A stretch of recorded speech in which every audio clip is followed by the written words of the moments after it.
ભુજમાં જર્જરિત કૃષ્ણાજી પુલ પુનઃનિર્માણના નિર્ણાયક તબક્કે પહોંચ્યા બાદ પણ પ્રતિબંધિત અવસ્થામાં જોવા મળે છે. ભુજ શહેરના હૃદય સમાન હમીસર તળાવમાં વરસાદી પાણી ઠાલવાતા પ્રતિબંધિત કૃષ્ણાજી પુલ નીચેથી વરસાદી પાણી ઓસરી ગયા છે, પરંતુ હજુ તો માત્ર ડિઝાઇન અને અંદાજિત ખર્ચ કાઢવા કન્સલ્ટન્ટ્સ નીમવા ટેન્ડરિંગ પ્રક્રિયા જ થઈ છે, જેથી ચોમાસા પહેલા પુનઃનિર્માણ હાથ ધરાય એવી શક્યતા નહિવત છે.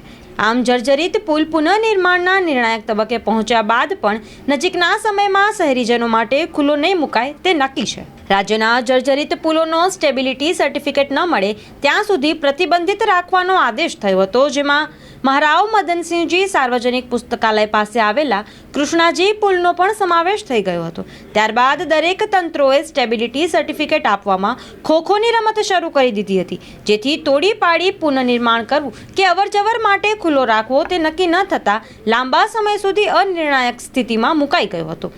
જોકે લોકોએ અકળાઈને આડસો હટાવીને અવરજવર શરૂ કર્યા બાદ વડોદરાની કંપનીએ સ્ટેબિલિટી સર્ટિફિકેટ આપ્યું, જે સ્પષ્ટ ન હોવાથી અને બ્લેક લિસ્ટેડ કંપની હોઈ ફરીથી પ્રક્રિયા શરૂ કરી હતી, જે દરેક તબક્કા પસાર કર્યા બાદ હવે પુનઃનિર્માણના નિર્ણાયક તબક્કે તો પહોંચી ગયું છે, પરંતુ હજુ તો માત્ર ડિઝાઇન અને અંદાજિત ખર્ચ માટે કન્સલ્ટન્ટ્સ નીમવાની ટેન્ડરિંગ પ્રક્રિયા જ થઈ છે.